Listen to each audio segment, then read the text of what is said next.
Entonces, la fertilidad del suelo nosotros la vamos a evaluar como una fertilidad química, una fertilidad física y una fertilidad biológica. Dentro de los componentes de la fertilidad física tenemos la textura. La base sólida del suelo es alrededor más o menos del 50%, como lo habíamos visto, y tiende a ser la más estable, y ello permite usar sus características para clasificar al suelo, ¿no? Entonces tenemos una fracción coloidal dentro de la fase, dentro de la textura y la fase física, y tenemos una fracción no coloidal. La fase coloidal es aquella que está compuesta por arcillas y humus, y esta es básicamente la estructura del suelo la que va a permitir la absorción de nutrientes en el suelo. Esta fracción coloidal compuesta por arcilla y humo es la que va a determinar cuánto de nutrientes el suelo puede retener para que la planta luego pueda hacer un intercambio de nutrientes por medio de la fase líquida del suelo. Y la fracción no coloidal está compuesta por gravas, arenas y limos. Esta composición del suelo nos va a determinar básicamente cómo el suelo se va a ir disponiendo para el intercambio de nutrientes de acuerdo a unas características que se van evaluando en laboratorio. La determinación de la textura del suelo está determinado por el diámetro de las partículas. Esta es una clasificación de las arenas, tanto de limos y como de arcillas, y dependiendo el sistema de medición que nosotros trabajemos o el laboratorio donde mandamos a hacer el análisis nos pueden dar la estructura del suelo. Estas estructuras están determinadas por esta entidad.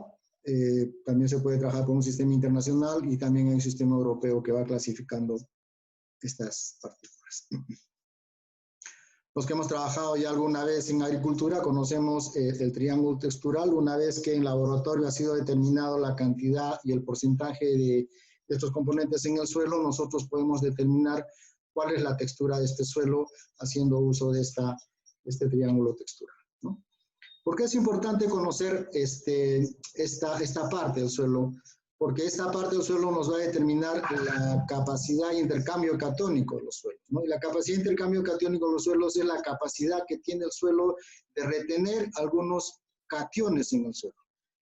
Hay que entender que esta capacidad de intercambio catiónico está formada por componentes minerales y por componentes orgánicos como es el ácido húmico. Estos componentes hacen lo que nosotros llamamos el complejo arcillo-húmico, y mientras mayor sea esta capacidad de intercambio catiónico del suelo, va a poder tener mayor capacidad de retención de nutrientes. Esto va a hacer que nuestro suelo sea más rico para poder retener nutrientes, o en todo caso menos posibilidades de poder retener nutrientes. Esto hay que saberlo manejar adecuadamente, porque hay que entender que el suelo lo que hace o de donde toma los nutrientes en el suelo es de la solución del suelo, de los nutrientes que están disueltos en el agua que puede estar en el suelo, y algunos nutrientes están, se puede decir, almacenados en esta capacidad de intercambio catiónico. Entonces, dependiendo del cultivo que yo vaya a realizar y dependiendo sobre todo del sistema de riego que vaya a utilizar, nos va a convenir tener alguna alta capacidad de intercambio catiónico o una capacidad de intercambio mínima. Hay que entender que la planta no toma los nutrientes del complejo arcillo-húmico, sino los toma de la solución del suelo, es decir, los elementos que están disueltos en el agua que está en el suelo. La capacidad de intercambio catiónico lo que va a hacer es retener estos nutrientes como un almacén en el suelo. Entonces, si yo estoy trabajando un riego por goteo, por ejemplo, y manejo adecuadamente la cantidad de agua y de aire que hay en el suelo, una capacidad de intercambio catiónico media se me acomoda muy bien para que la planta pueda absorber los nutrientes que están en el suelo.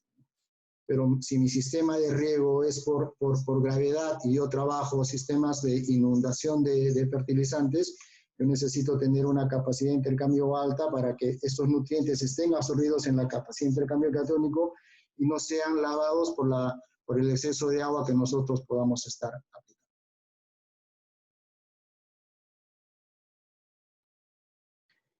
¿Cuáles son las características de la capacidad de intercambio catiónico de los suelos? Es el poder de fijación de estos cationes, la capacidad de saturación del suelo, está también determinado por la temperatura y por algunos constituyentes de los coloides de este suelo, ¿no?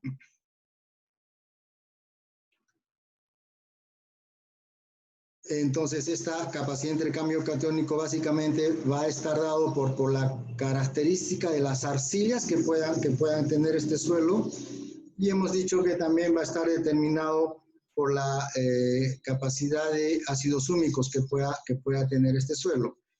Si nosotros observamos este cuadro, pueden ustedes apreciar de que cada tipo de arcilla y algún componente orgánico del suelo tiene cierta capacidad de intercambio catiónico.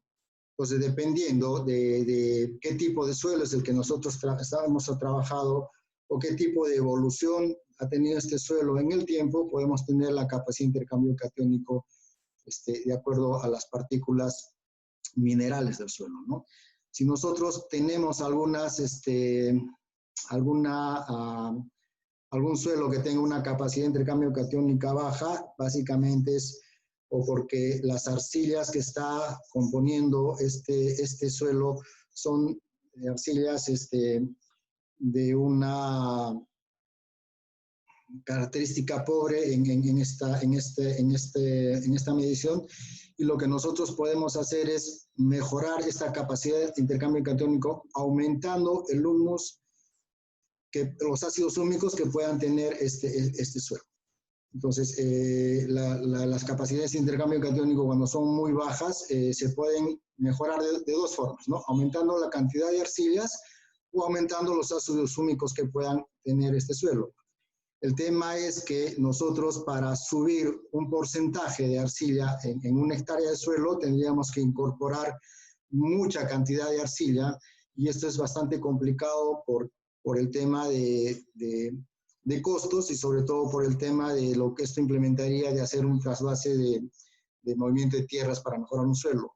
Entonces, una forma de mejorar bastante rápido y de una forma adecuada en la capacidad de intercambio catiónico de un suelo es agregando ácidos húmicos al suelo, viendo la capacidad de estos ácidos húmicos que tienen el suelo de mejorar en cuanto a la capacidad de intercambio catiónico.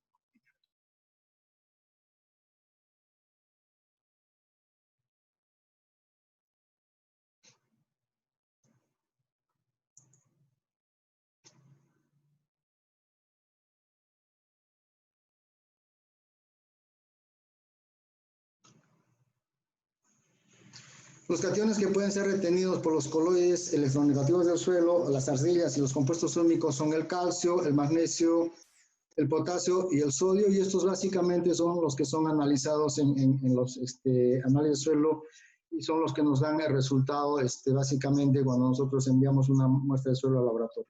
También pueden en mucha menor proporción estar absorbidos este complejo arcillo-húmico, algunas fuentes de amonio, manganeso, cobre, zinc y aluminio. Hay que entender que dependiendo del pH del suelo, este elemento puede estar en mayor concentración y puede incluso estar disponible para la absorción de las plantas, y esto puede traer un problema más adelante de toxicidad en algunos cultivos que iremos evaluando conforme vamos desarrollando esta charla.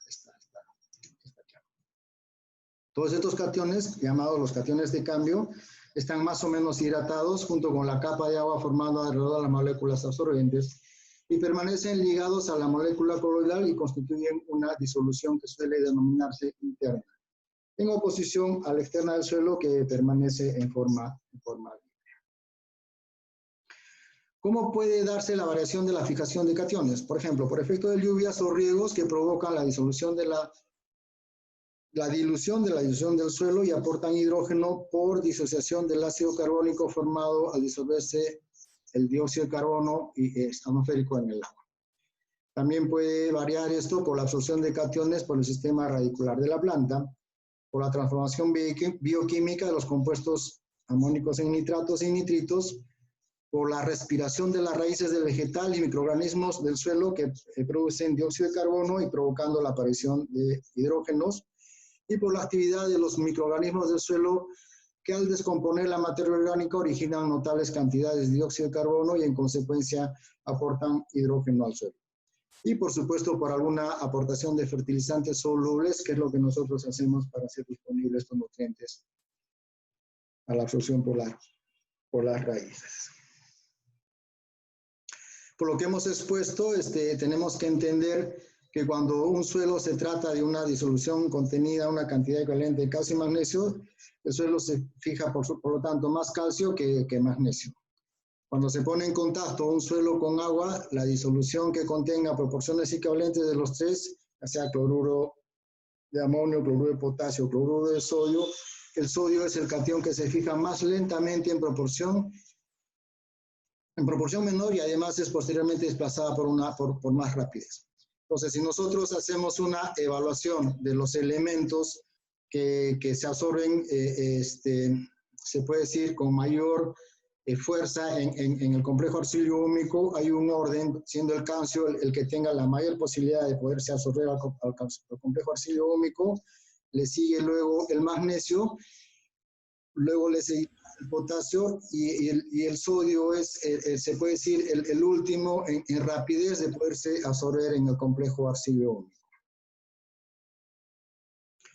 Cuando se desea que un suelo fije igual cantidad de calcio que de sodio, es preciso que la disolución utilizada contenga 15 veces más de sodio que la de calcio.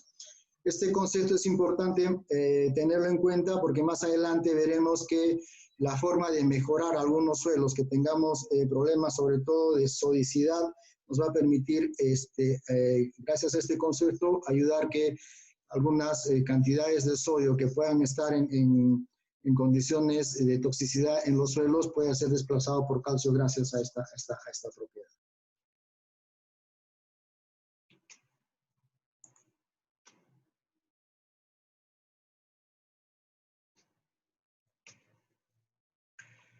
Entonces, cuando nosotros tengamos un análisis de suelo, nosotros tenemos que ir comparando este porcentaje de saturación de los suelos para ver en qué porcentaje está el calcio, está el magnesio, está el potasio y el sodio. ¿Para qué nos sirve esto? Para ver más o menos cómo está nuestro suelo en porcentajes de estos elementos absorbidos al complejo arcillo-húmico. Este sería un porcentaje ideal de que esta concentración de cationes esté en el complejo arcillo-húmico, y estos porcentajes nosotros debíamos compararlos con nuestro análisis de suelo para ver.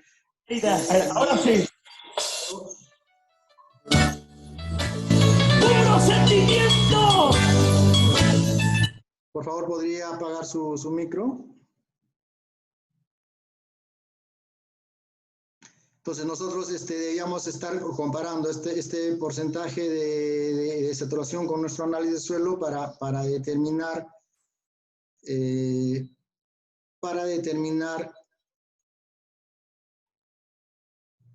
si es lo adecuado para una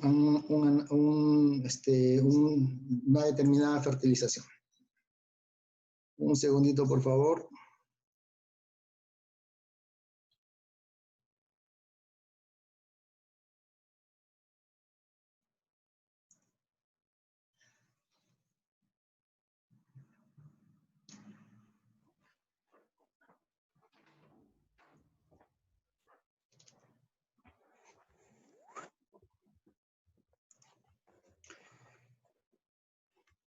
Entonces, no sé si ustedes aprecian, en este cuadrito de Excel nosotros tenemos diferentes análisis de suelo, y de acuerdo a lo que hemos ido revisando ya podríamos estar determinando algunas condiciones que nos permitan ver en qué forma está nuestro análisis de suelo. Lo que habíamos revisado es la capacidad de intercambio catiónico, y habíamos dicho que la capacidad de intercambio catiónico era la capacidad que tenía el suelo de absorber algunos cationes como el calcio, el magnesio, el potasio, el sodio, y en el caso de suelos ácidos, la suma de aluminio más hidrógeno. Ya habíamos visto de que era importante determinar el porcentaje de estos cationes con relación al suelo para determinar si más adelante podríamos tener o no algún problema de algún desbalance de estos elementos que puedan estar en todo caso impidiendo que uno u otro pueda ser absorbido por la planta. Entonces habíamos dicho que en lo primero que teníamos que determinar era esta capacidad de saturación del suelo con estos cationes, ¿no? Entonces vamos a hacer un pequeño cálculo para ver cómo está en este caso estos suelos. Entonces vamos a determinar el porcentaje de saturación, primero de calcio. Y para determinar esto, lo único que tengo que hacer es yo,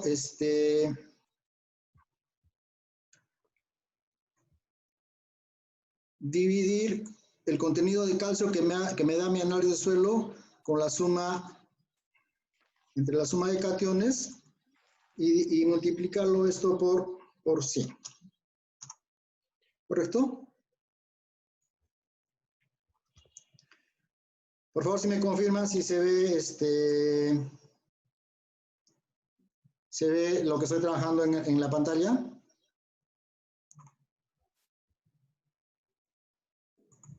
Sí, sí se ve. Ok.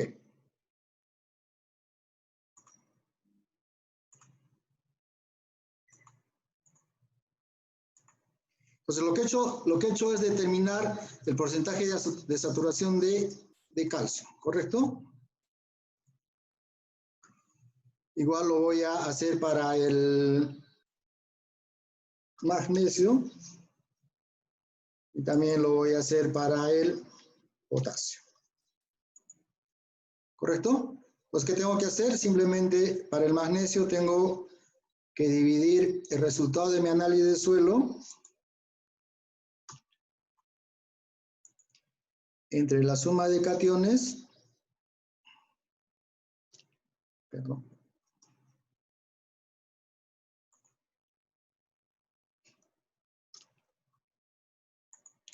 y eso lo multiplico por 100. ¿Correcto?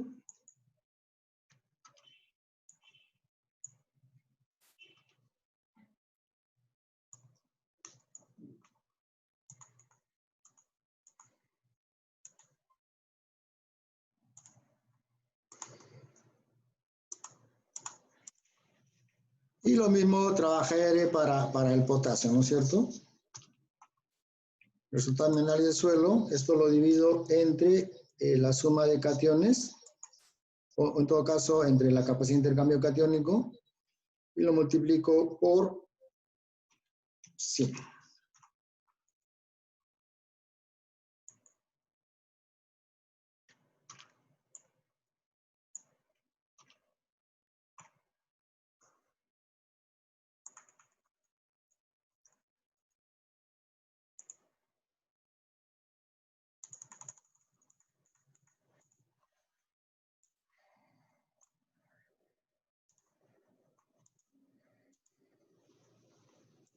Ok, entonces, ¿para qué me sirve esto? Esto yo lo tendría que comparar con este cuadrito que lo tengo acá.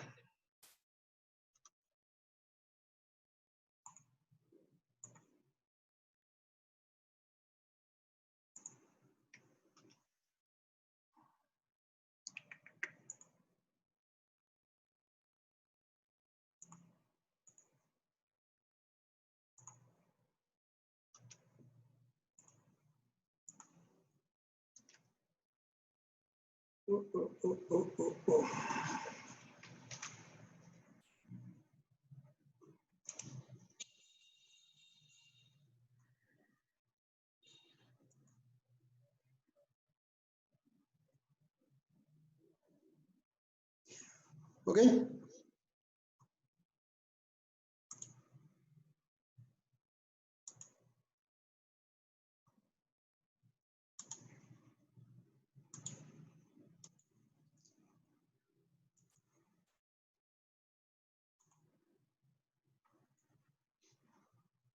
Entonces yo comparo, el calcio, ¿en qué porcentaje debía estar? Debía estar más o menos entre 70 y 80. ¿Cuánto tengo acá en el primer suelo? Tengo 81. Está relativamente dentro de los parámetros que me me permiten tener un suelo ideal, ¿no? Y así voy comparando el contenido de magnesio y el contenido de potasio en cada uno de estos, ¿no?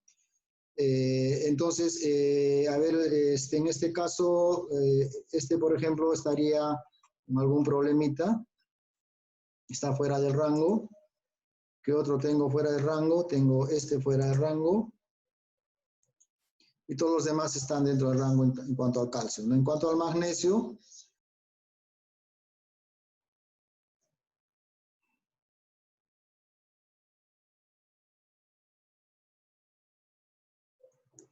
estos tres estarían fuera de rango, ¿no? Y en cuanto al potasio, estos tres también estarían fuera de rango. Pues ya yo podría estar identificando en estos suelos, en cuanto al tema de fertilización, cuáles podrían estar dándome algún problemita, básicamente en la concentración de cationes, ya que el exceso de uno o la deficiencia de uno puede estar en todo caso determinándome de que hay alguna incompatibilidad de nutrientes, entendiendo de que la planta lo que hace en el suelo cuando absorbe nutrientes, absorbe cationes o aniones y va a absorber el que esté en mayor cantidad en el suelo.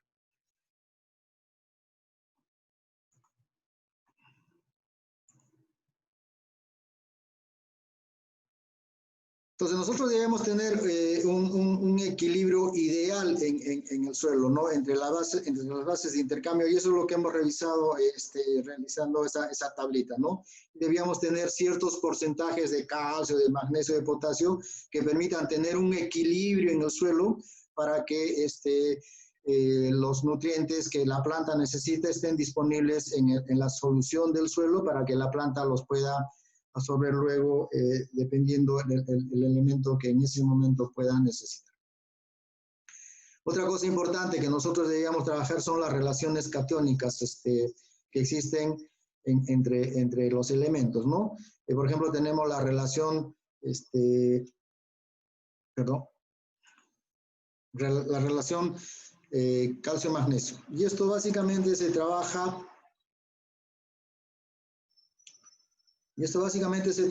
dividiendo el resultado del análisis del suelo en estos elementos, ¿no? Entonces, si yo voy a determinar la relación calcio-magnesio, lo que hago es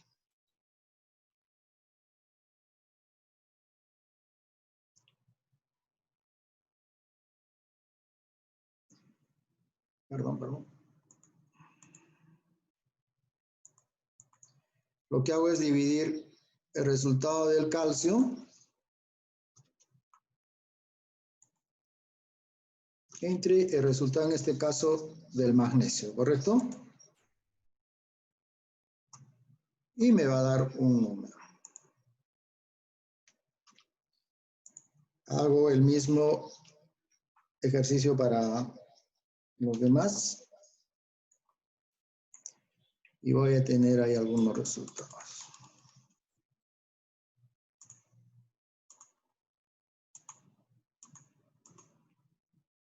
A ver, veamos qué otra relación tenemos. Tenemos la relación magnesio-potasio.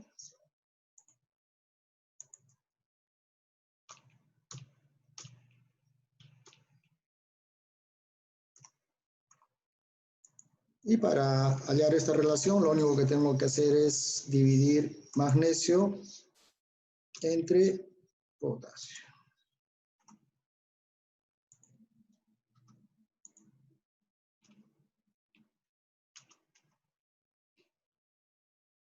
Vamos a...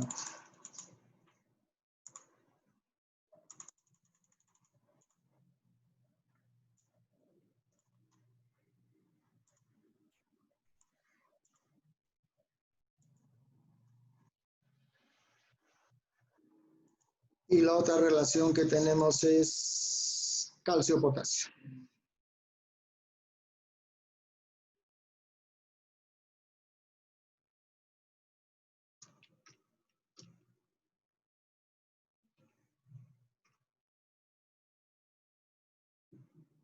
Igual, para desarrollar esta relación, lo único que tengo que hacer es dividir el calcio entre el potasio.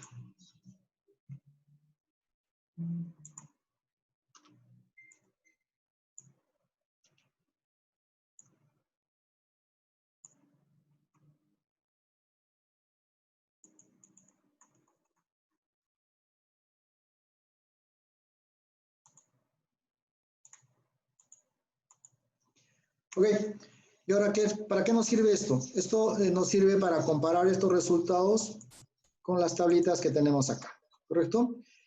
Por ejemplo,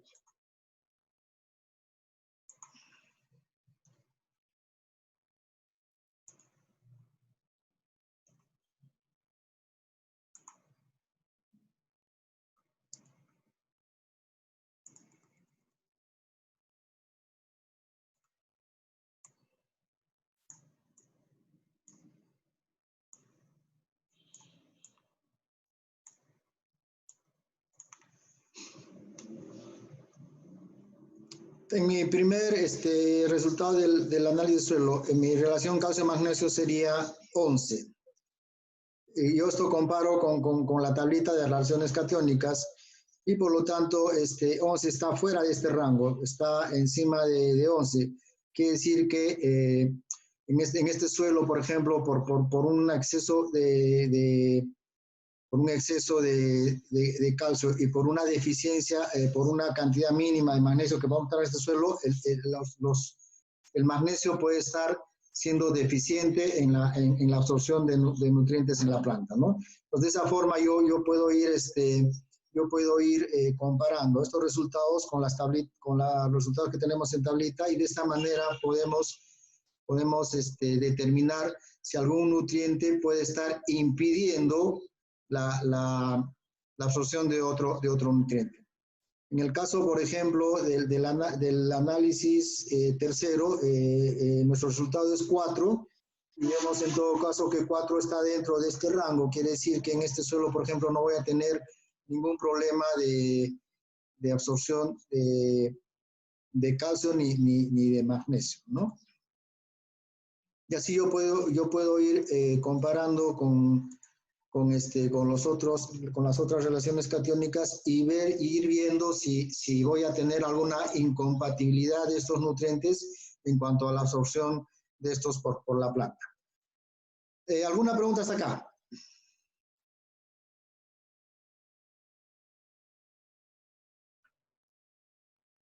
¿Alguna pregunta hasta acá?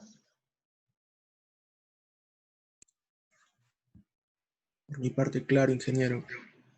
No sé si están entendiendo o no para hacer un repaso o seguimos avanzando.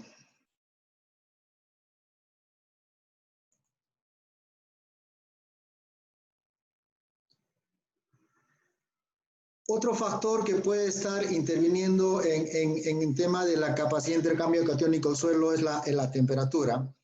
Y esto se ha determinado o está suficientemente comprobado que cuando el suelo se trata con una dilución diluida y se deja hasta que se alcance el equilibrio del complejo disolución, al aumentar la temperatura, el equilibrio se desplaza y el complejo cede cationes a la disolución. Quiere decir que si nosotros tenemos temperaturas promedio altas, voy a tener mayor cantidad de nutrientes disueltos en la solución del suelo, por lo tanto la absorción de estos nutrientes por medio de las raíces va a ser mucho mejor. Entonces voy a tener yo mayor absorción, en primer lugar, disponibilidad de nutrientes en la solución del suelo en temperaturas altas que en temperaturas frías, ¿no? Entonces, si yo me voy a un suelo, no sé, de la sierra, voy a tener menor disponibilidad de nutrientes que un suelo de la costa o que un suelo de la selva. Entonces, esto también es importante tenerlo en cuenta, sobre todo para desarrollar las fertilizaciones y sobre todo cuando hacemos fertilizaciones por gravedad, ¿no es cierto? Entonces, si yo voy a entrar a un invierno y estoy pensando hacer una fertilización granulada en un riego por gravedad, tengo que estar pensando que muchos de esos nutrientes van a disminuir su disponibilidad en la solución del suelo debido a la temperatura, ¿no? Y esta disponibilidad va a mejorar cuando la temperatura sea de medio a superior. Otro factor importante en el tema de de la capacidad de cambio catiónico o algunas reacciones que tengamos que en el suelo es el pH, ¿correcto? Entonces yo quisiera acá que ustedes, por favor, me ayuden, no sé si por el micro o por el chat, y me indiquen qué entienden por pH. ¿Qué es lo que mide el pH en el suelo?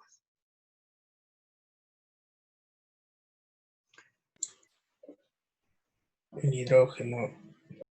¿Qué es lo que mide el pH en el suelo? El potencial de hidrógeno.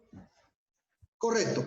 Entonces, esto hay que tenerlo bastante claro, ¿no? Hay personas a veces que confundimos las cosas, ¿no? En todo caso, yo quisiera hacerles una pregunta también. ¿Qué relación existe entre el pH y la conductividad eléctrica en el suelo? ¿Qué relación existe entre el pH y el contenido de sales en el suelo? ¿Hay alguna relación? Pero más, a ver. ¿Es una relación directa? ¿Es una relación indirecta? A mayor pH, mayor contenido de sales. A menor pH, menor contenido de sales. ¿Funciona así? Se podría decir que es una relación directa. A ver, por favor, otra intervención. Pues hay que tenerlo bastante claro, ¿no? El pH del suelo no tiene ninguna relación con la conductividad eléctrica.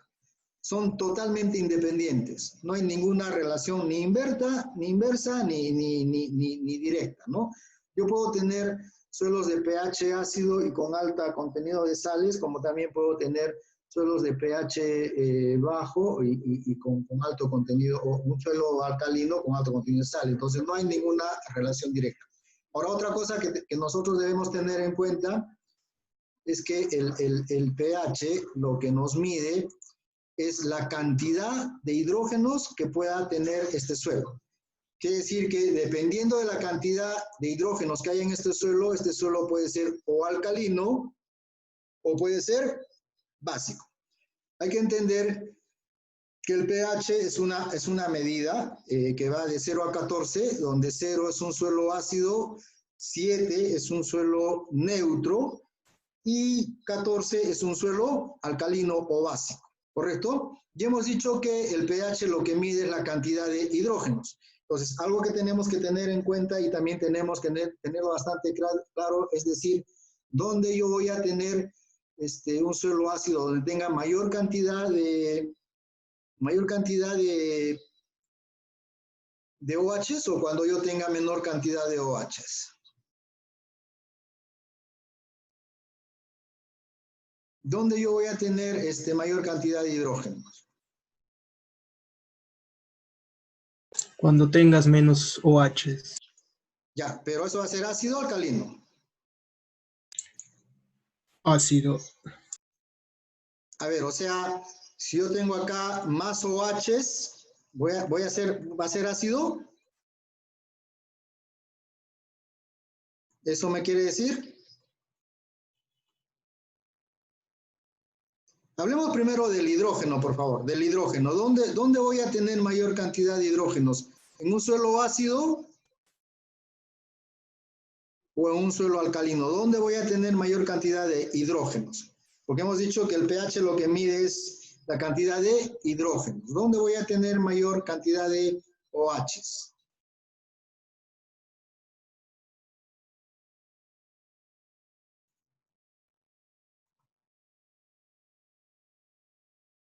A ver, ¿quién me ayuda, por favor? Chicos, cuando no participan, me siento solo en la sala. ¿Me están escuchando o no están ahí?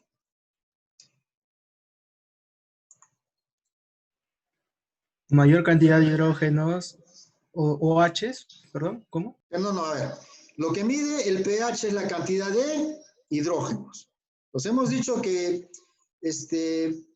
para medir el pH tengo que medir la cantidad de hidrógenos. Entonces, la cantidad de hidrógenos me va a determinar si un suelo es ácido o es un suelo alcalino. La pregunta es la siguiente. ¿Dónde voy a tener mayor cantidad de OHs? ¿En un suelo ácido o en un suelo alcalino? ¿Dónde habrá mayor cantidad de hidrógenos, de Hs?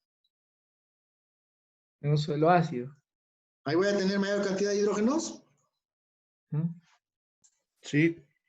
¿A sus compañeros qué dicen?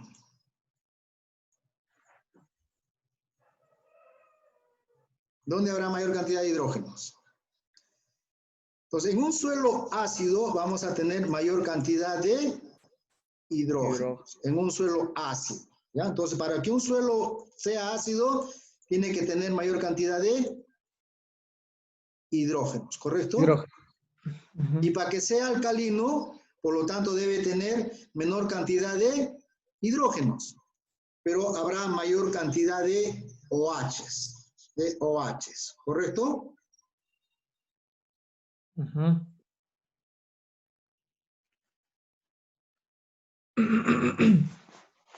Ok. Entonces acá voy a tener mayor cantidad de OHs.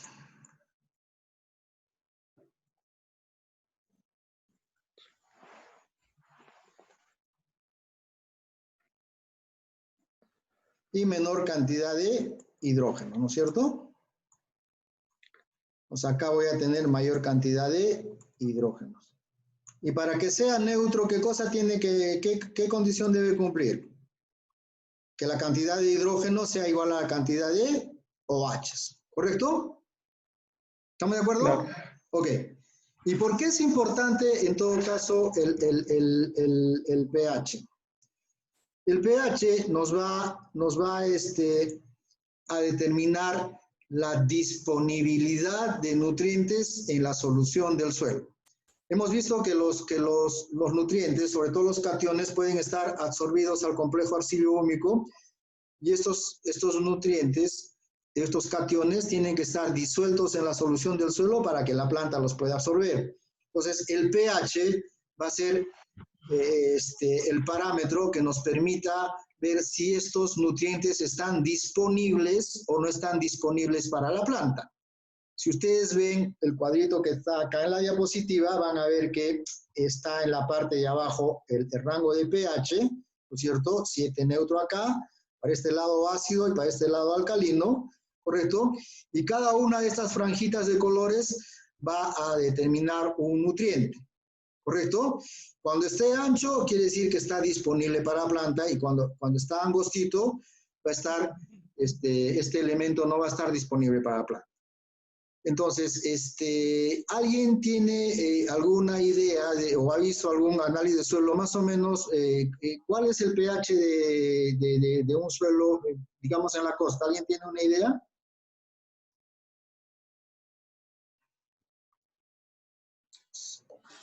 De 8.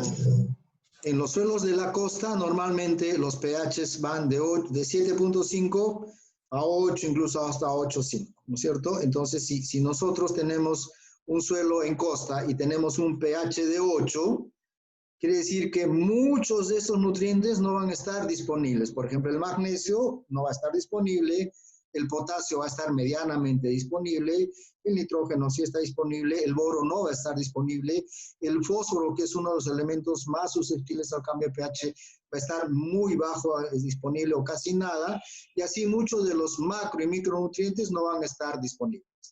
¿Correcto? Entonces, por eso es importante que nosotros en un análisis de suelo estemos determinando cuál es el pH de este suelo para ver si lo que está en el suelo o lo que nosotros vamos a incorporar por medio de la fertilización va a estar disponible o no. Esto es en los suelos de la costa generalmente. Y en los suelos de selva y en algunos suelos de sierra tenemos el caso contrario, donde el pH es demasiado ácido, ¿no es cierto?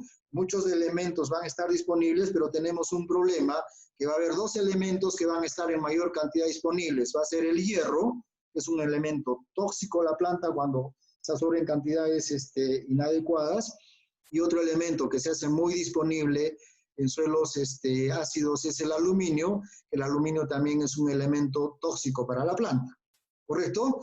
Entonces, ¿qué es lo que nosotros debíamos hacer?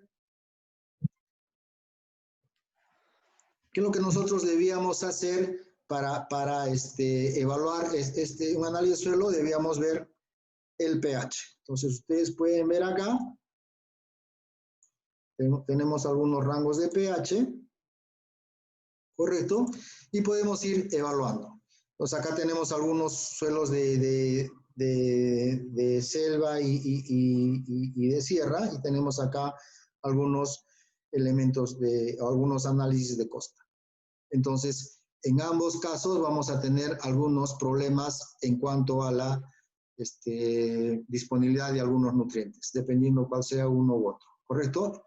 Entonces, creo que la mayoría de personas que estamos ahorita en la sala trabajan, si no me equivoco, en costa. Entonces, iremos viendo el caso de estos suelos que tienen, por ejemplo, pHs encima de 8. ¿Ok? Entonces, en estos suelos con pHs encima de 8, inmediatamente vamos a tener indisponibilidad de algunos nutrientes. Entonces, ¿qué es lo que yo tendría que hacer con estos suelos para mejorarlos? ¿Qué es lo que tengo que hacer? Bajar el hidrógeno. Tendría que acidificarlos, ¿correcto? Si yo tengo pH 8,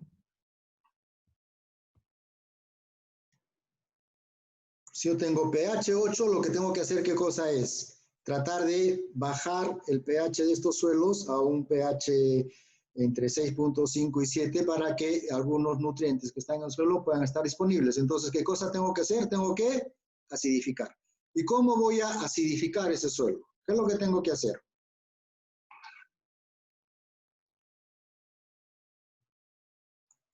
¿Qué es lo que tengo que hacer para acidificar estos suelos?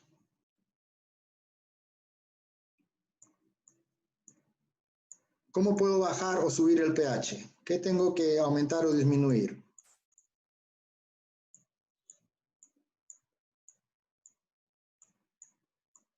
Pues habíamos dicho que el pH lo que mide es el contenido de hidrógenos, ¿correcto? Entonces habíamos dicho que en un suelo alcalino el contenido de hidrógenos era pequeño.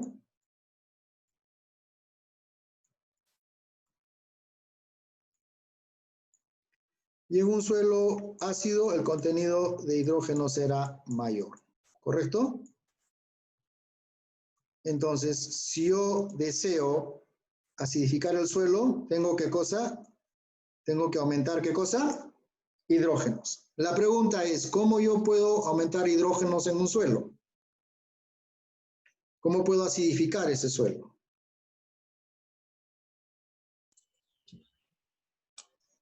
Con un encalado. ¿Y qué me ayudaría el encalado? A aumentar el hidrógeno. No, ¿Cómo? a disminuir. A disminuir o aumentar. Si yo disminuyo los hidrógenos, automáticamente lo que estoy haciendo es alcalinizar ese suelo. Lo que tengo que hacer es aumentar hidrógenos. No olviden eso, por favor. Tengo que aumentar hidrógenos. Entonces, en el suelo, para acidificar ese suelo, lo que tengo que hacer es poner una enmienda a ese suelo que me aumente la cantidad de hidrógeno. La pregunta sería, ¿de dónde es que yo tengo que sacar esos hidrógenos para ponerlos en el suelo? ¿No? Entonces, tengo muchos amigos que trabajan en tiendas agropecuarias, iré y les diré, pues, oye amigo, véndeme algún producto que me aumente hidrógenos en el suelo, ¿no? ¿Eso es factible? ¿Habrá algún producto en el mercado que me aumente hidrógenos en el suelo?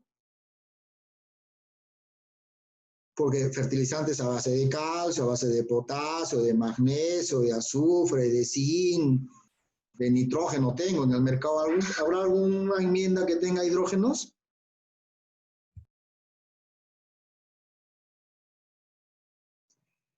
Entonces, esos hidrógenos yo los puedo sacar de un compuesto en el suelo que está en muy buena cantidad, que es el agua, ¿no es cierto? Entonces, yo lo que tendría que poner al suelo es alguna sustancia o alguna enmienda que me permita romper este enlace, ¿no es cierto? Y me permita, ¿qué cosa? Dejar hidrógenos en el suelo y que me permita, en todo caso, oxidarse y absorber oxígeno de ese suelo. Pues yo tendría que poner algún elemento que sea de muy fácil oxidación para que en el suelo pueda secuestrar oxígeno. Y ese elemento es el azufre. Entonces, yo tendría que buscar alguna enmienda en el mercado que me acondicione azufre en el suelo para que este azufre pueda reaccionar con este oxígeno y este hidrógeno pueda inmediatamente ingresar a la solución del suelo y pueda bajar mi pH. Entonces, en el mercado hay muchos elementos a base de sulfatos de azufre que nos permiten acidificar el suelo, y dentro de ellos está el mismo azufre elemental.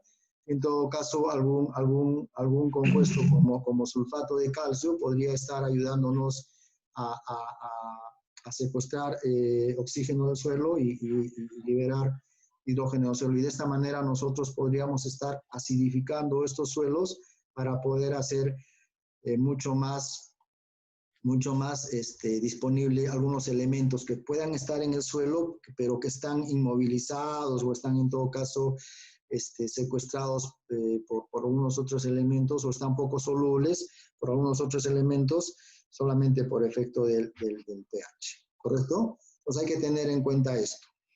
Ahora, por favor, muchachos, tengan mucho cuidado porque yo en Costa he visto algunos profesionales que recomiendan utilizar cal en los suelos. No sé si ustedes han escuchado esto, ¿no? Oye, tiene problema de sales, échale cal agrícola, ¿no? Y hay gente que va a las tiendas y compra cal agrícola y la aplica en el suelo, ¿no? Pues yo les preguntaría, ¿la cal agrícola me acidifica el suelo o me lo alcaliniza? ¿Cuál sería la reacción que tenga este compuesto en el suelo? Lo vuelve alcalino ¿Por qué? por el óxido de calcio. Correcto, hay que entender que ¿qué cosa es la cal agrícola?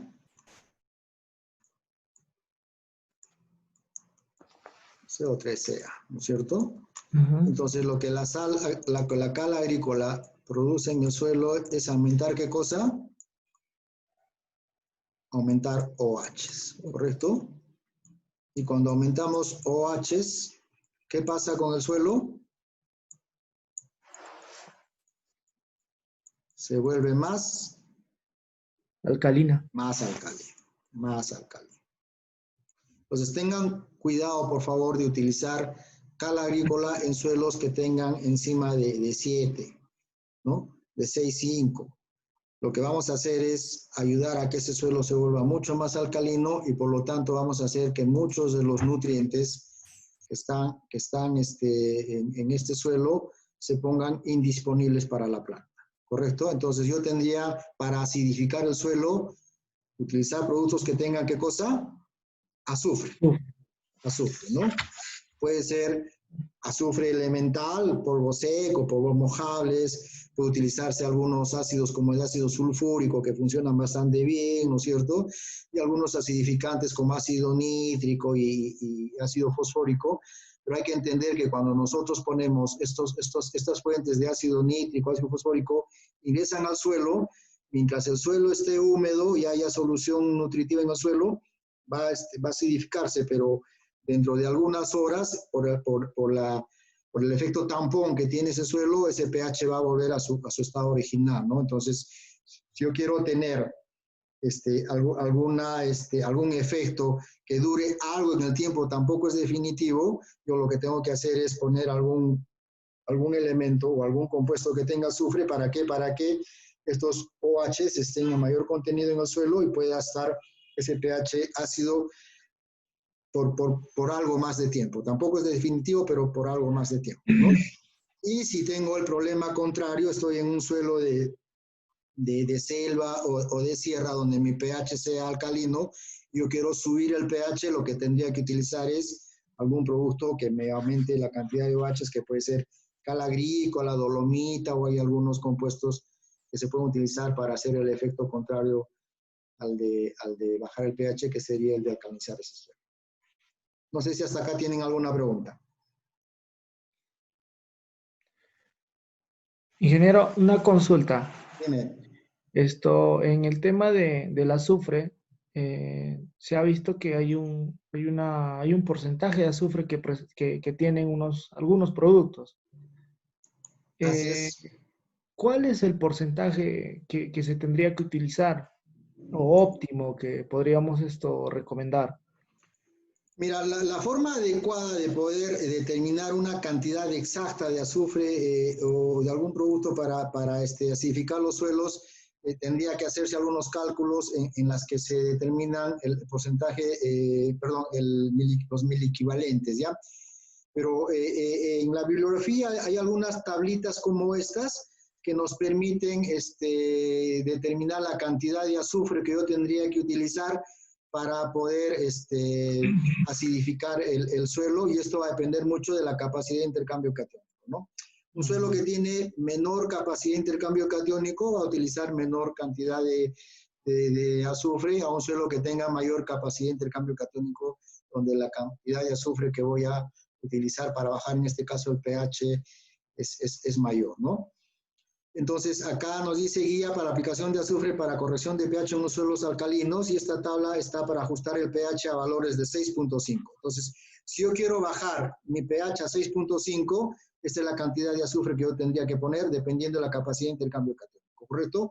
Entonces, si yo tengo, por ejemplo, un suelo de 8.4 y lo quiero bajar a 6.5 y mi capacidad de intercambio catiónico está entre 0 a 6, ¿cuántos kilogramos le tengo que poner de azufre?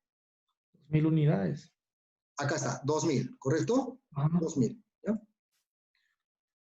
¿Se observa o no se observa? Vamos a un ratito, lo voy a ampliar acá. Ajá. Ok, entonces, si yo quiero bajar mi pH a 6.5 y mi pH está en 8 y mi conductividad eléctrica es de 0 a 6, ¿cuánto tengo que utilizar? 2000 kilos, ¿no?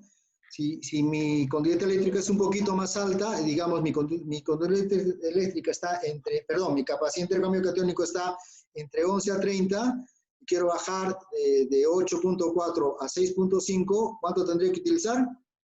2.400 kilogramos, ¿no? Entonces, esta tablita es bastante práctica y nos puede más o menos dar una idea de cuánto de azufre elemental yo tendría que ponerle a ese suelo para bajar el pH a 6.5, que es relativamente lo óptimo para que algunos nutrientes estén disponibles. Entonces, si nosotros vamos a nuestro análisis de suelo, por ejemplo, para este suelo de acá, para el suelo número 5, ¿cuánto es mi pH? 8.3, ¿correcto? ¿Cuánto está mi conductividad eléctrica? Perdón, mi capacidad de intercambio catiónico. Es 24, ¿correcto? Acuérdense, 8.3, ¿y cuánto es mi capacidad de intercambio catiónico? 24. Entonces voy a mi tabla. 8.3, ¿y cuánto era mi capacidad de intercambio catiónico? 24. ¿Cuánto tengo que utilizar? 2.400 kilogramos de azufre. Vayamos a otro ejemplo. Tengo un suelo que tiene de pH, a ver este de acá. Tengo el pH 8.5, ¿correcto? ¿Y cuánto es mi capacidad de intercambio catiónico? 11. Voy a mi tablita, ¿correcto? Entonces, ¿cuánto era mi pH del suelo? 8.5. ¿Y cuánto era mi capacidad de intercambio catiónico? 11. ¿Cuánto tendré que poner? 2.200 kilogramos. De esa manera ustedes pueden más o menos ir calculando la cantidad de azufre que tendrían que aplicar en forma práctica para bajar el pH del suelo a lo que sería óptimo. Ahora hay que entender que esta enmienda no va a ser permanente, o sea, no es que una vez la aplique y ya me voy a olvidar del problema, ¿no? Esta enmienda hay que ir evaluando en el transcurso del tiempo para ver, porque este suelo, por su capacidad buffer, por su capacidad tampón que tiene, en un año, en 2 años, nuevamente va a retornar al pH que tenía originalmente, y nuevamente hay que hacer la aplicación de esta enmienda, ¿no es cierto? Entonces, eso hay que irlo evaluando constantemente, haciendo los análisis pertinentes para determinar cómo va evolucionando el tema del pH en este suelo. ¿Alguna pregunta más? A ver. Ingeniero. Ingeniero. Claro? Dígame. ¿Está claro? Hola, ingeniero. Sí, con confianza. Bueno, entonces esto sería recomendable, o sería lo más recomendable, ¿no? Aplicar azufre en suelos de costa cada campaña. Si, por ejemplo, en cultivo de papa, ¿no? Si yo quiero cultivar papa ya, estoy cultivando, añado azufre en esta campaña y para la otra campaña igual, ¿no? Cada año se le podría aplicar. Es necesario Es necesario. estar pendiente del pH del suelo, y si mi pH del suelo está en 7.5, si mi pH del suelo está en 7.5, yo debo estar aplicando alguna enmienda para bajar este pH, ¿no? Entonces, la mejor forma de poder ir manejando este suelo es acidificando este suelo. Entonces, aplicaciones de azufre, que es en este momento de repente lo más económico, lo más factible de utilizar, y sobre todo en ese tipo de cultivos que no tenga el riego por goteo, me va a ayudar bastante. ¿Para qué? Para hacer disponible todos los elementos, ¿no? Porque ¿qué pasa si yo tengo un pH de 8? ¿Ya? Y normalmente, por ejemplo, para papa, ustedes ponen, no sé, 4 o 5 bolsas de fosfato de amónico, a veces más. ¿Qué estoy poniendo ahí? Fósforo, ¿no es cierto? Ese fósforo va a llegar al suelo, ese fósforo se va a disolver, ¿no es cierto? Y por efecto del pH inmediatamente se va a bloquear, porque ese suelo va a reaccionar con el calcio y va a formar elementos no solubles, ¿no es cierto? Por lo tanto, el fósforo que está en el suelo y el fósforo que tú le estás adicionando a la fertilización va a estar en un porcentaje mínimo de disponibilidad para la planta. Entonces, no solamente para hacer disponible lo que está en el suelo, sino también para lo que más adelante tú puedes estar aplicando, es necesario corregir el pH de ese suelo. ¿Alguna otra pregunta? Ingeniero, entonces, aparte del azufre, ¿no hay otro elemento para utilizar como acidificar el suelo, para Mira, acidificarlo? hay otros elementos, por ejemplo, los ácidos, llámese ácido fosfórico, ácido nítrico, también te va a acidificar el suelo, pero hay que entender que la acidificación de estos elementos va a ser una acidificación temporal, ¿no? Dentro de poco tiempo ese suelo va a llegar nuevamente a un pH que tenía en un principio, ¿no es cierto? Sobre todo estos elementos yo los puedo utilizar cuando estoy aplicando riego por goteo, ¿no? Muchas de las empresas que trabajan riego por goteo, por ejemplo, por el sistema, aplican ácido sulfúrico, que es una fuente importante de azufre, pero hay que estarlo haciendo constantemente y regularmente, ¿no? Y para que el efecto sea relativamente estable. Pero si yo voy a trabajar un cultivo donde no tengo riego por goteo y voy a solamente poder aplicar esta enmienda una vez o dos veces al año, entonces tengo que poner una enmienda que tenga cierta estabilidad en el tiempo. Y la única forma de lograr esa estabilidad en el tiempo es aumentando hidrógenos en el suelo. Entonces, la forma más adecuada y la forma más óptima de poder estar incrementando hidrógenos en el suelo para hacer estable esa variación del pH es utilizando algún elemento que del mismo suelo obtenga esos hidrógenos, el agua, ¿no? Y uno de los elementos más eficientes para este efecto es el azufre, o algún compuesto que tenga, o algún fertilizante que tenga en su composición azufre, ¿no? Llámese, por ejemplo, los sulfatos de amonio, sulfatos de potasio, que se puedan estar utilizando en este caso.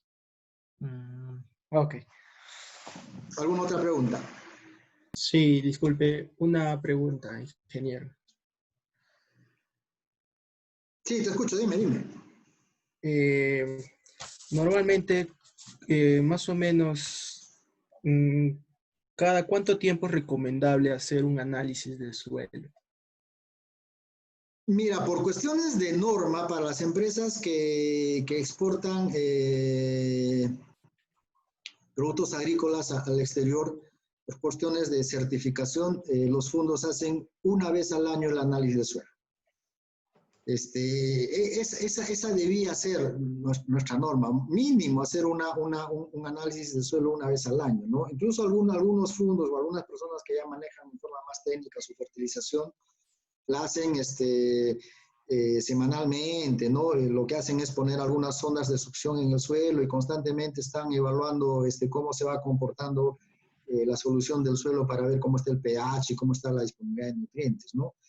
Entonces, pedirle a un agricultor mediano o pequeño que haga, no sé, una vez al mes un análisis de suelo lo va a ver complicado, ¿no?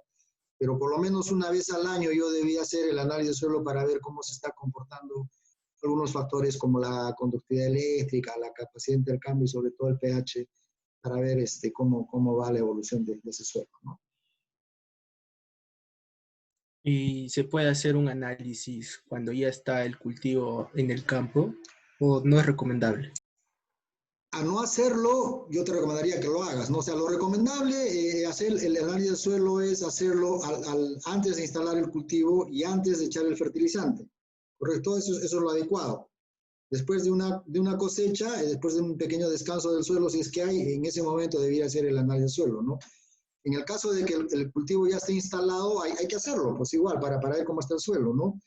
Y eso es lo que se hace en el caso de cultivos permanentes, ¿no? En el caso de frutales, el cultivo nunca se mueve de ahí, entonces se ve una época para hacer un buen análisis de suelo, ¿no? Que generalmente se hace después de una cosecha, ¿no? Y mientras la planta está entrando en un periodo de descanso para la nueva campaña es donde se realiza el análisis de suelo.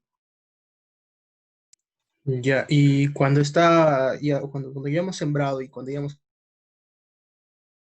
También habría que hacerlo. Si no tienes, tiene que pasar un poco para que es el necesario suelo, hacerlo. Es necesario hacerlo. ya, o sea que cuando ya está fertilizado, ya está sembrado, tiene que pasar un lapso de tiempo para que la planta pueda tomar un poco los nutrientes que se le está aplicando, ¿no? Ya, y después de que hemos...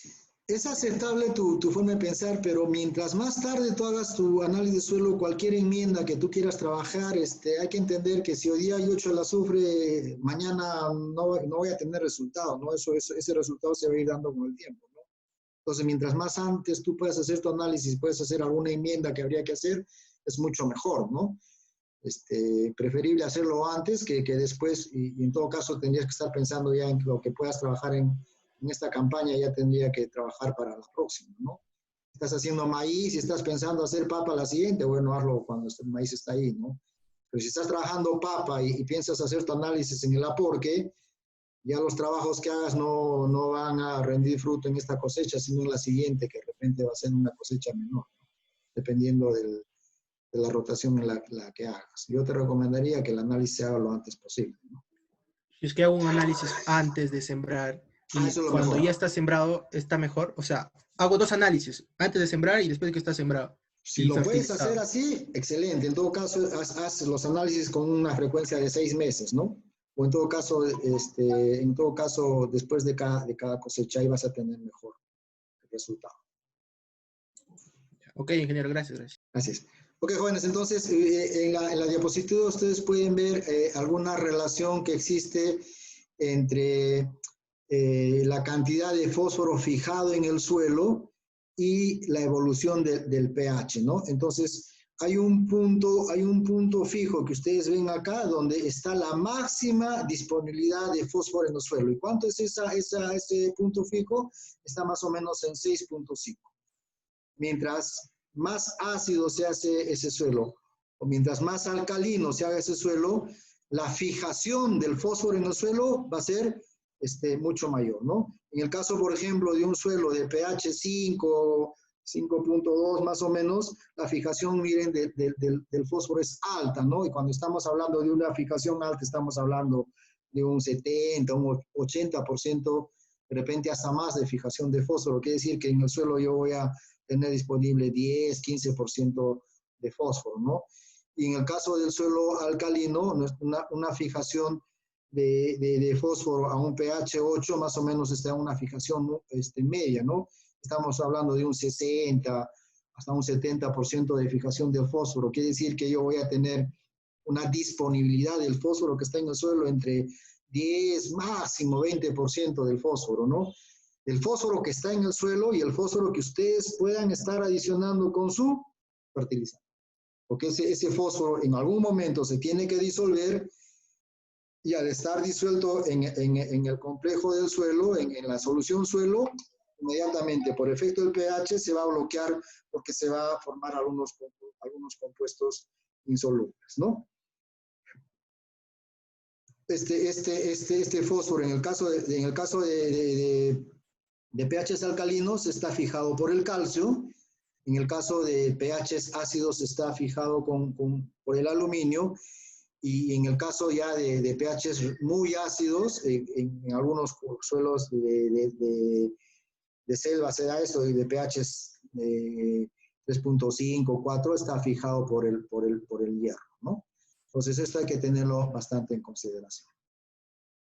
Ok, jóvenes, hemos visto ya la fertilidad, algunas características físicas. Ahora trabajaremos un poquito el tema de fertilidad física, ¿ya? Y la fertilidad física básicamente está determinada por algunas estructuras del suelo, ¿no? Y las estructuras del suelo está determinado por el agregado de los componentes del suelo que pueda tener, sobre todo los componentes minerales que también están de todas maneras determinado o ayudado por el componente orgánico, ¿no? Entonces, ¿por qué es importante esta característica del suelo? Porque mientras mejor estructura pueda tener, este suelo va a tener espacios porosos y va a poder ayudar a que haya circulación de aire, que es muy importante para el desarrollo de raíces, y que también por medio de estos espacios porosos, que son espacios vacíos en el suelo, pueda circular el agua y pueda también circular disuelto en el agua algunos nutrientes que van a estar disponibles para el suelo, ¿no? Esto va a depender mucho del tipo de arenas, de limos, de arcillas que podamos tener, y sobre todo de la cantidad de materia orgánica que pueda tener el suelo.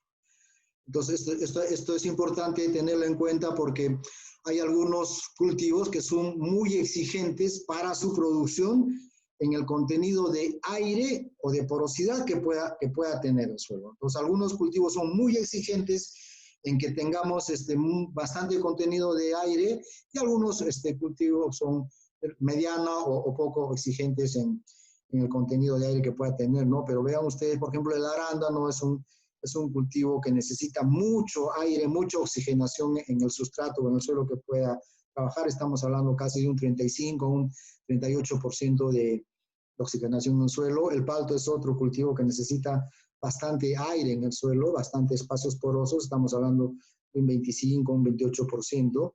La vid es otro cultivo que también necesita oxigenación, ¿no? Y algunas hortalizas igual necesitan tasas de oxigenación o de porosidad muy, muy importante, ¿no? Entonces, mientras un suelo esté mucho más compactado y tenga mucho contenido de sodio, estas estructuras en el suelo se van perdiendo, y por lo tanto yo voy a tener un suelo donde no voy a tener una buena porosidad y por lo tanto no voy a tener una buena aireación. Y eso básicamente está determinado también por la clase textural, ¿no? Entonces, si el análisis del suelo nos muestra más del 40% del límite, nosotros tenemos que tener la alerta, ya que hay que trabajar la preparación de ese suelo para mantener y mejorar un alto porcentaje de aire, ¿no? Esto es muy importante en el caso de que nosotros estemos pensando en instalar cultivos permanentes. Es mejor prevenir esto antes de instalar el cultivo que instalarlo después, ¿no? Si yo me doy cuenta de que tengo problemas de compactación y tengo poca porosidad y yo ya tengo instalado mi cultivo en ese suelo, va a ser bastante difícil más adelante poder realizar algún tipo de subsolación o algún tipo de movimiento de tierras teniendo ya el cultivo. Incluso me va a ser perjudicial en forma económica, e incluso puede hacerle algún daño a la planta, ¿no? En el caso de que eso suceda, tengo que hacerlo, ¿no? Entonces, es importante trabajar este tema antes de la instalación que después, ¿no? Ahora, es también tener en consideración, muchas veces nosotros en el análisis de suelo solamente miramos el contenido de arena, el contenido de limo y el contenido de arcilla, ¿no? Mientras más arcillas tengamos, menor espacio poroso voy a tener. Mientras más arenas tengamos, mayor espacio poroso voy a tener. Pero hay que tener algo en consideración, ¿no? Siempre es bueno hacer una calicata en el suelo, observar cómo están los horizontes de este suelo, porque muchas veces mi suelo puede decir arena o arena franca, pero yo puedo tener arena muy fina, que está más o menos en estos rangos de diámetros, que puedan estar trabajando como un limo, ¿no es cierto? Y por lo tanto puede estar compactando mi suelo. Entonces, No solamente es necesario ver el análisis del suelo para ver qué concentración de arena tengo, sino también es siempre necesario hacer una inspección en el suelo para ver qué tipo de arena es la que tengo. Porque yo puedo tener gran concentración de una arena muy fina que puede estar compactando en ese suelo y más adelante puede estar dándome algún problema de aireación y de infiltración de agua en ese suelo. ¿Ok? Entonces, la fertilidad física está dada básicamente por la clase textural y esto se determina en laboratorio por medio del análisis de suelo.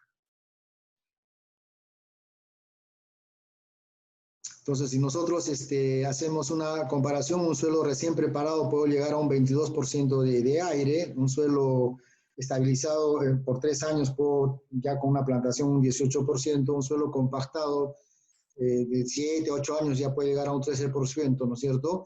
Pero miren, el ideal para palto es 25%, ¿no? Entonces, imagínense si yo, me contratan y me dicen, ingeniero, quiero instalar paltos y yo no me doy el trabajo de hacer una calicata y me doy cuenta ya que estoy trabajando con un suelo que esté compactado al 18%, ¿no?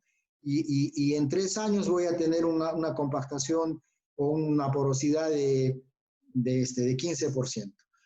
Y luego, miren, de 6 o 7 años ya voy a tener una compactación de 9%. Entonces, básicamente, ese palto va a tender a declinar su producción, voy a tener problemas de asfixia radicular, etc., ¿no? Entonces, antes de instalar cualquier cultivo, sobre todo permanente, preferible hacer una buena preparación de suelo para yo poder empezar esa producción con un porcentaje adecuado de poros en el suelo que me permita tener una concentración adecuada de aire, ¿no? Para no tener problemas más adelante de asfixia radicular, algunos problemas de porosidad. Otra cosa importante que tenemos que tener en cuenta en el suelo es el contenido de materia orgánica, ¿no? Y el contenido de materia orgánica está básicamente relacionado con la capacidad de intercambio catiónico en el suelo. Habíamos dicho que la capacidad de intercambio catiónico del suelo está dado básicamente por el contenido de arcillas, el tipo de arcillas, y en un mayor porcentaje la capacidad de intercambio catiónico está dada por los ácidos húmicos. Los ácidos húmicos es la base final de la descomposición de la materia orgánica.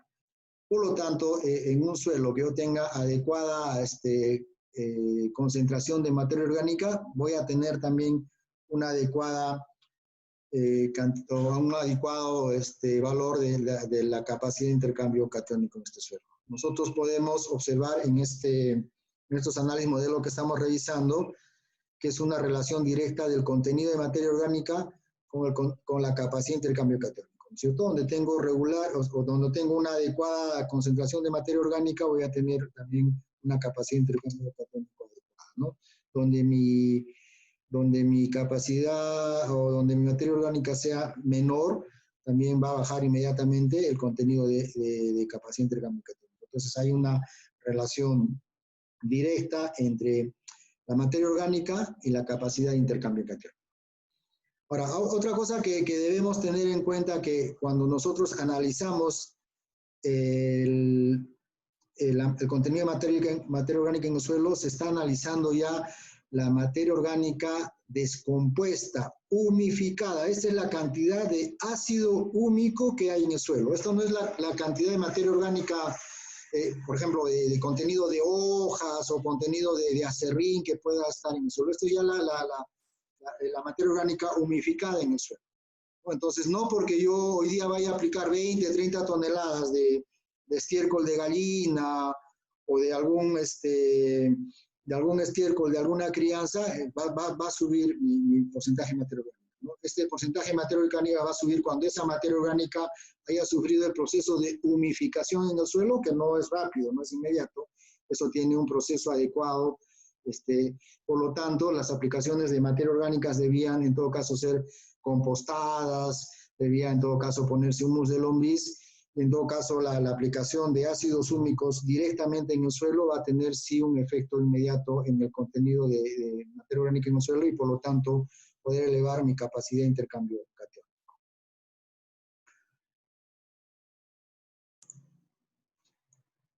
¿Dónde estamos? A ver.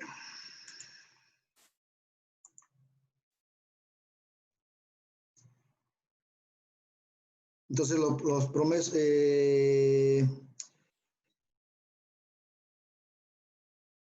¿Cuáles son las ventajas que yo puedo tener en la materia orgánica? Esto va a estar relacionado con la fertilidad biológica y sobre todo va a estar relacionado con el contenido de microorganismos que pueda tener ese suelo, ¿no? Entonces, la materia orgánica va a intervenir en los procesos de humidificación y mineralización de la materia orgánica, va a intervenir mucho en el proceso de fijación biológica del nitrógeno, la solubilización de algunos componentes minerales del suelo, la reducción de nitritos y sulfatos, nos va a ayudar mucho en la hidrólisis de la urea, va a permitir que existan bacterias, hongos, actinomycetos y microalgas en el suelo que nos van a dar esa vida útil en el suelo, ¿no? Hay que entender que el suelo no solamente es componentes minerales y agua y aire, sino también hay un componente de microorganismos importante que le da el soporte a ese suelo para poder desarrollar todos los procesos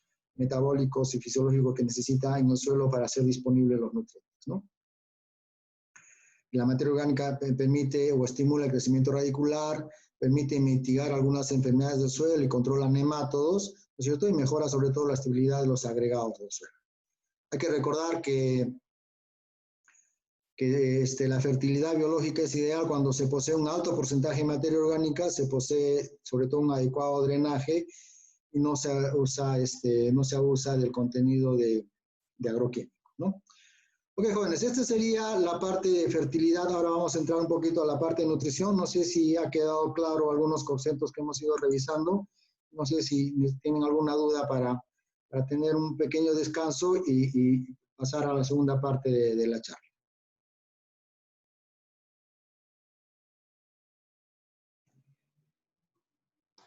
¿Están ahí? Ingeniero. Dígame.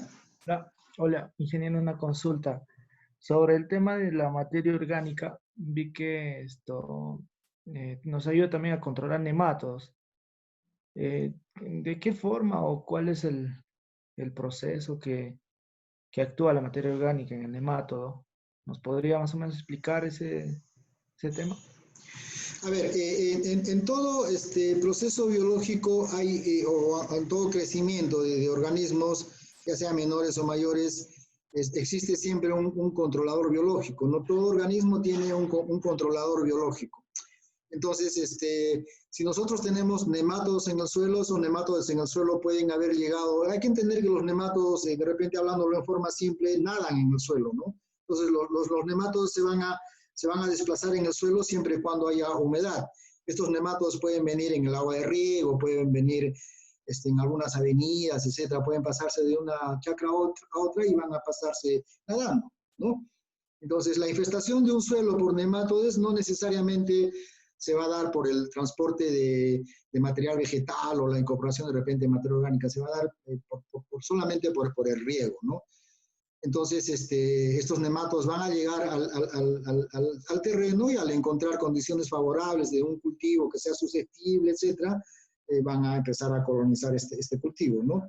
Entonces, ¿cómo nosotros podemos controlar en forma eficiente o en forma biológica estos nematodos? Es haciendo de que los controladores biológicos de estos nematodos, que son otros nematodos o son de repente algunos hongos, algunas bacterias, algunos de estos organismos puedan desarrollarse en ese suelo. Entonces, para que la flora benéfica de ese suelo, para que estos nematodos benéficos, estas bacterias, estos microorganismos benéficos en el suelo se desarrollen, necesitamos tener una concentración adecuada de materia orgánica para que puedan soportar su vida libre en el suelo, ¿no?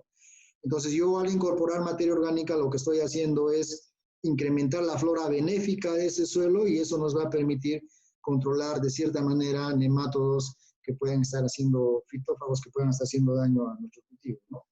Pero lógicamente que también al Al tener un proceso de descomposición de la materia orgánica en el suelo, este proceso de descomposición crea o en todo caso libera algunos ácidos, algunas sustancias que puedan eliminar nematos dañinos en el suelo, ¿no? Entonces, de esa forma es que nosotros podemos tener un control adecuado de nematos en el suelo, teniendo concentraciones relativamente buenas de materia orgánica. Gracias, ingeniero. Ok. Entonces, en el tema de propiedades físicas, químicas y biológicas del suelo, ya habíamos visto pH, habíamos visto conductividad eléctrica, habíamos visto que determina la conductividad eléctrica, y algo que no sé por qué no lo puse en las diapositivas es el tema de la conductividad eléctrica. Lo habíamos señalado, hemos conversado del tema, pero no hemos determinado qué es lo que mide este valor, ¿no? Entonces, ¿tiene alguien idea de qué es lo que mide la conductividad eléctrica en el suelo?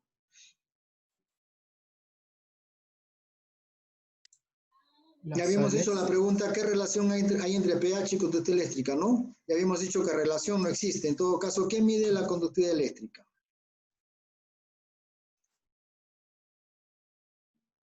Las sales. Contenido de sales. Entonces, lo que nos mide la conductividad eléctrica es el contenido de sales, ¿correcto? Pero no nos discrimina si son sales solubles o sales sódicas, simplemente nos dice, oye, en tu suelo hay sales. ¿Y cómo nosotros podemos determinar en ese suelo si ese contenido de sales es el adecuado o no? Pues para eso hay unas tablitas que nos determinan el contenido de sales en el suelo, ¿no? Entonces, de 0 a 2, es un suelo que no va a tener problema de sales.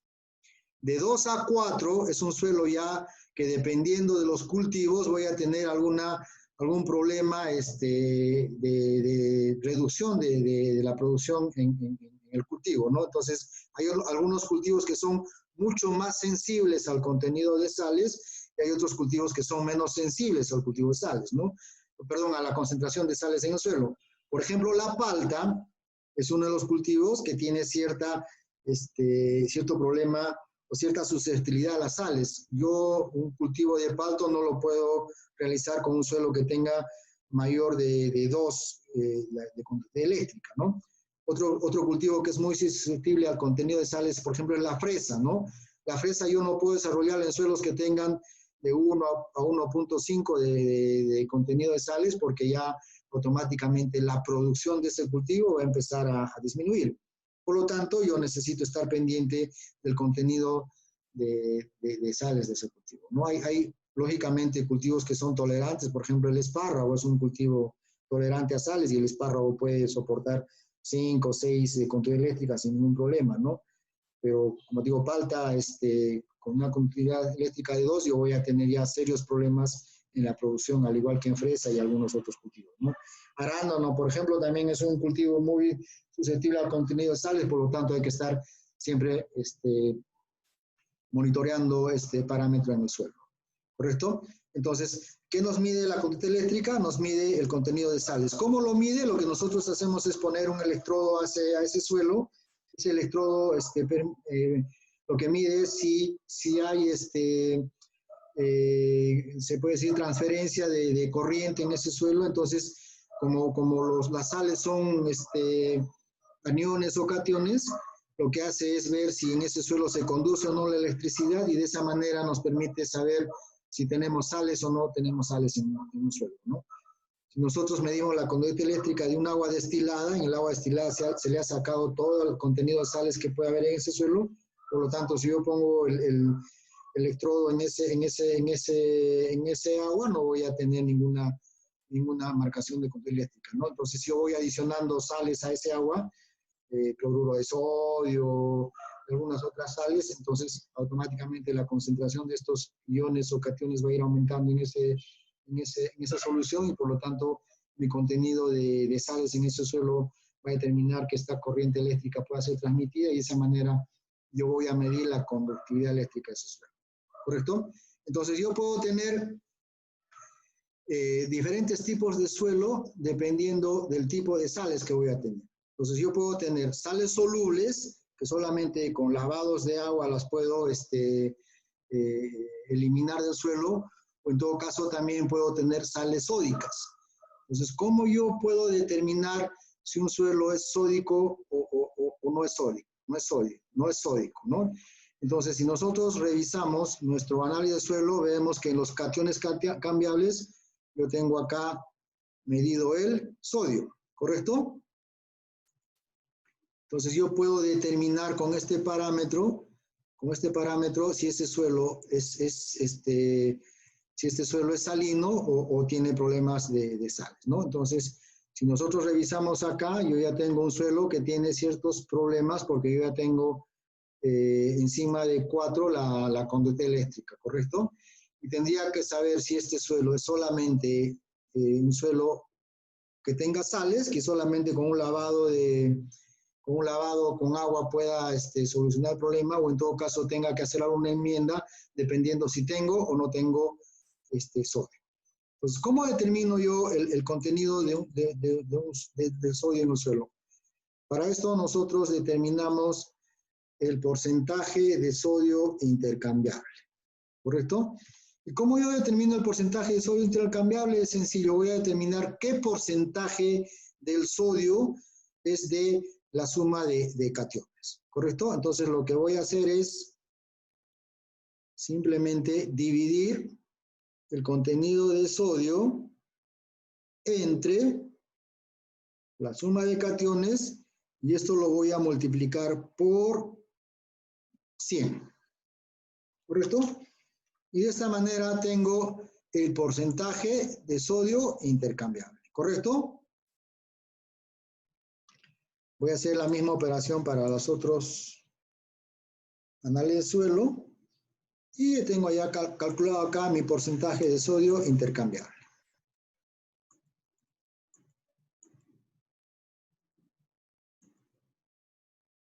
¿Ok? Entonces, ¿cómo determino yo el porcentaje de sodio intercambiable? De 0 a 5% es un suelo que no va a presentar problemas. De 0 a 5%. De 5 a 15% ya me va a presentar problemas, pero en aquellos cultivos sensibles, ¿no? Por ejemplo, arándano es un cultivo sensible al sodio, la palta es un cultivo sensible al sodio, la fresa es un cultivo sensible al sodio. Entonces, si yo tengo porcentajes por encima de 5 de porcentajes de sodio intercambiable, yo ya voy a tener problemas de toxicidad por sodio en esos cultivos. ¿Correcto? Ahora, entonces, 1 está normal. Acá yo tengo un problema. Tengo 27 de sodio intercambiable. Y los otros también están dentro de un parámetro adecuado. Entonces, tengo un problema en el suelo número 3. El suelo número 3, ¿cuánto está mi conducta eléctrica? Está 4.5. Es un suelo salino, ¿no es cierto? ¿Y cuánto está mi porcentaje de sodio intercambiable? Está en 27, que es un suelo sódico. Entonces, quiere decir que el suelo 3 es un suelo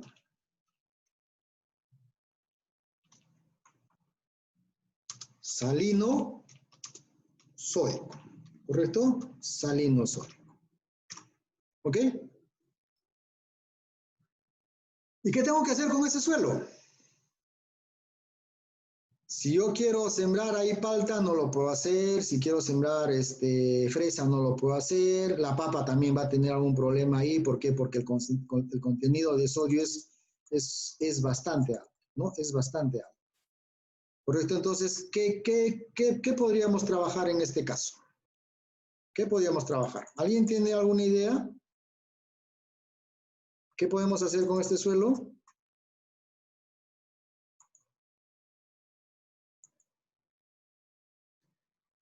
A ver, ¿quién me ayuda, por favor?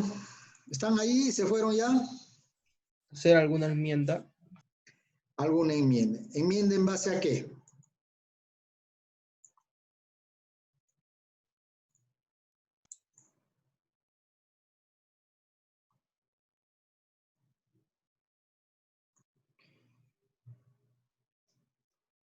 Acuérdense, este es más o menos cómo se grafica el complejo arcillo húmico. ¿Ya? ¿Y qué cosa era el complejo arcillo húmico? Era la adición de arcillas, ácido húmico y arcillas. ¿Cuál era la función de este complejo arcilio húmico? La función de este complejo arcilio húmico tiene cargas negativas, habíamos visto, ¿cierto? Pues la función del complejo arcilio húmico es absorber cationes, ¿no? Entonces, ¿qué cationes están absorbidos acá? Está el calcio, positivo, ¿no es cierto? ¿Qué otro cation tenemos? Potasio. ¿Qué otro cation tenemos? Magnesio. ¿Qué otro cation tenemos? ¿Se acuerdan? ¿Quién me ayuda? Sodio. ¿Correcto? Entonces, estos cationes habíamos visto que tienen que estar en un equilibrio, ¿no? El calcio tenía que estar más o menos en 70%, si no me acuerdo. El magnesio tenía que estar, si no me equivoco, en 15, 20%, el potasio 5 a 10, y el sodio no debía pasar de 5. Entonces, si yo tengo esas concentraciones, tengo un suelo ideal. Pero, ¿qué pasa si yo tengo 25% de sodio? ¿Qué está pasando con el sodio? El sodio lo que está haciendo es desplazar,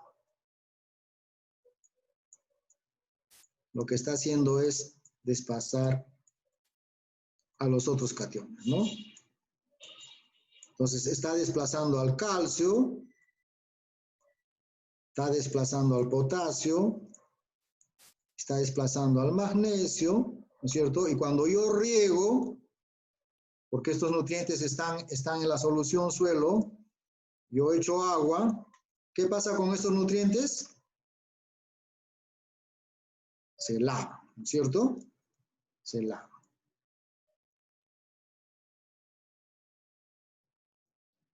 Es un agua, disculpe, ¿es un agua simple o un agua tratada? El agua simple, el agua de riego, ¿no es cierto? Tú echas riego y si esos nutrientes no están absorbidos al complejo arcilio húmico, simplemente se van a lavar, se van a ir de la zona de raíces, ¿correcto? Se van a ir de la zona de raíces.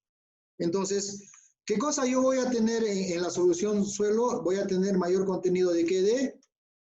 De sodio, ¿correcto? Voy a tener un contenido muy alto de sodio, demasiado alto, y que puede incluso estar bloqueando algunos nutrientes. Entonces, cuando la planta va a absorber nutrientes, cuando la planta va a empezar a introducir nutrientes en el suelo, en algún momento va a introducir cationes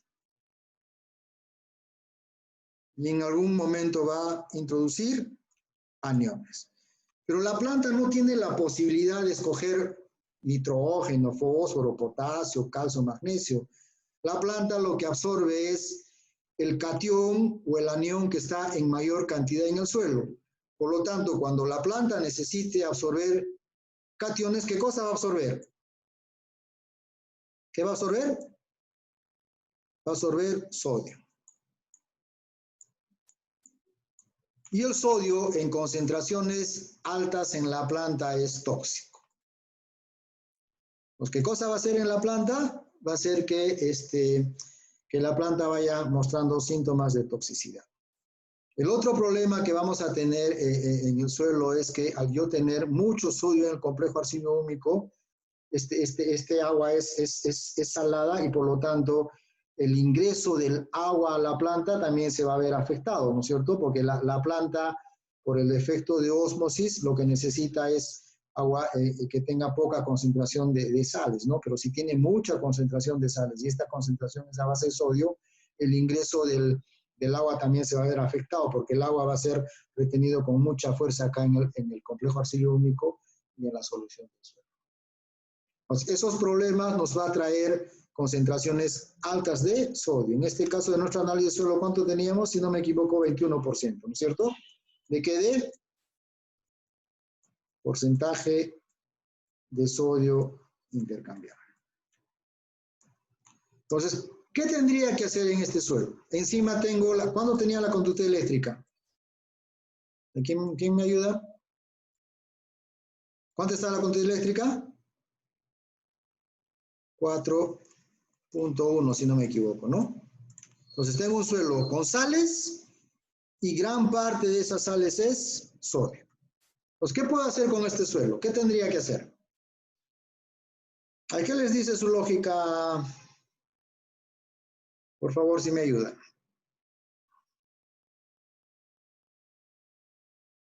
¿Qué tendría que hacer? ¿Alguien tiene idea, por favor?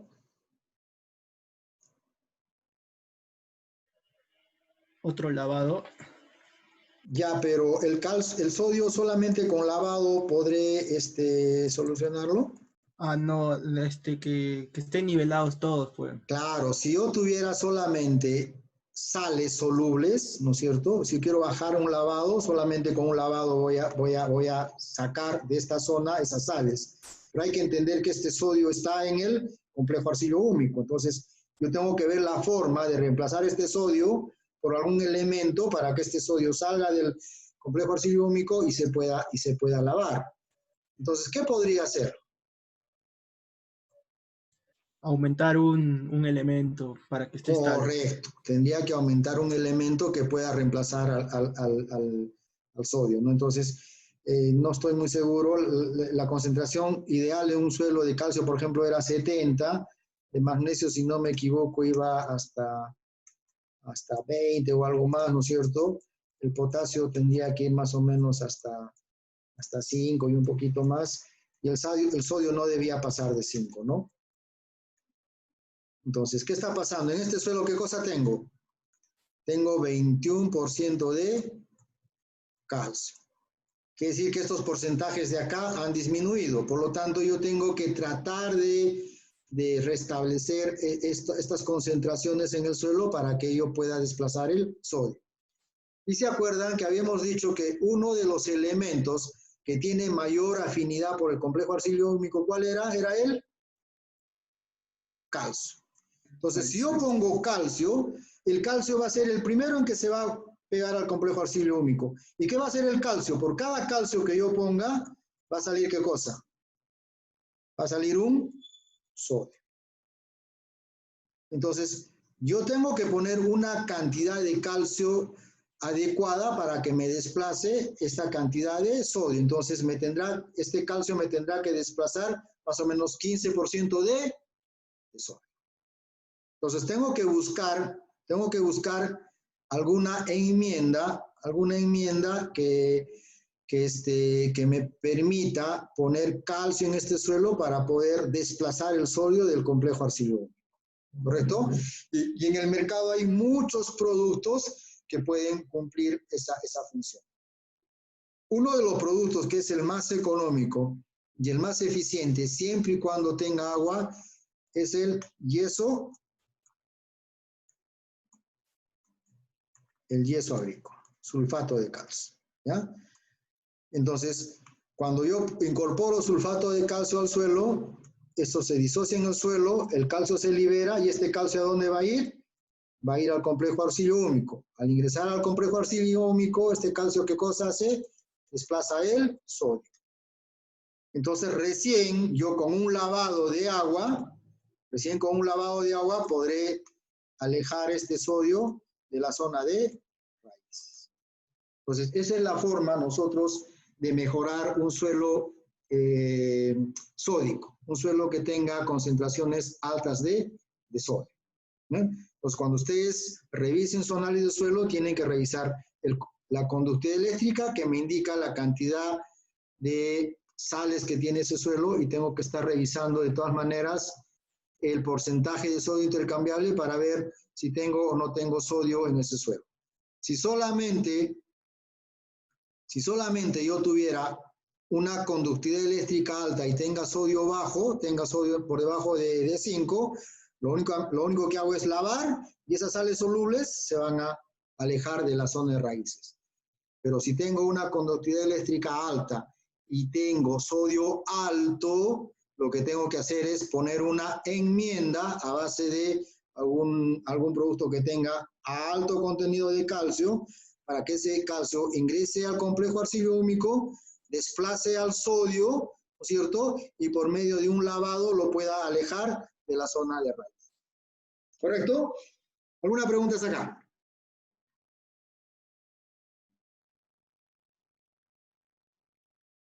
¿Alguna pregunta, por favor? ¿Se está entendiendo? Ingeniero, una pregunta. Sí, Disculpe, una diga, pregunta. diga. Ya cuando, con lo que hemos visto ahorita del complejo arcillo húmico, ya para alzar algún elemento, por decirte, el sodio, para bajarlo, se tiene que poner el calcio, ¿no es así? Ya, Correcto. ya, pero ¿cómo hago para, o sea, qué elemento, qué tengo que agregar? O sea, ¿necesariamente eso o puedo poner otro, solamente el calcio o un fertilizante de base de calcio? ¿O solo tengo que poner el más accesible, que es el yeso? A El ver, más eficiente, perdón. correcto. Si yo quiero acá aumentar los cationes cambiables, tengo que poner cationes cambiables que puedan competir con el sodio, ¿correcto? Puede ser magnesio, puede ser potasio, puede ser amonio, ¿correcto? Pero el más eficiente, el que mejor funciona para desplazar el sodio es el calcio, ¿correcto? Entonces, la mejor manera, la más económica y la más eficiente de poder desplazar el sodio del complejo arcillo-húmico es poniendo una enmienda que tenga como fuente calcio. Calcio. Si ustedes hacen una cotización en el mercado, van a encontrar muchos productos que desplazan sodio, que están hechos a base de calcio, pero lo que hay que buscar es un producto que sea eficiente y que sea económico. Puede ser sulfato de calcio, yeso agrícola, o puede ser cualquier otro dispersante de sales que esté en el mercado, pero que tenga una adecuada concentración de calcio. Esa es la mejor forma de poder desplazar el calcio del suelo. ¿Correcto? Hay muchos dispersantes de sales en el suelo, líquidos, lo que sí hay que tener en cuenta. Uno es el costo y dos, ver el contenido de calcio que contienen esos productos, ¿no? Hay que entender que por cada sodio que yo quiero desplazar, tengo que tener un calcio. Tengo que tener un calcio. ¿Alguna otra pregunta?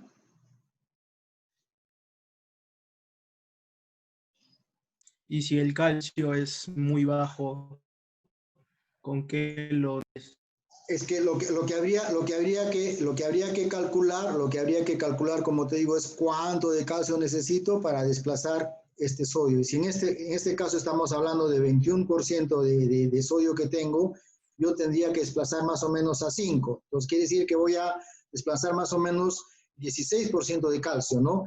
Entonces tengo que poner algún producto que tenga esa cantidad de calcio, que eso se calcula por 1000 equivalentes, para poder desplazar esta cantidad de sodio del complejo arcillo-húmico. ¿Ya? Entonces, para eso habría que hacer unos cálculos para determinar cuánto de calcio es el que hay que aplicar, y eso también va a determinar cuánto de producto hay que poner. Déjenme ver si acá yo tengo un cuadrito, creo que más o menos determina. Creo que acá está.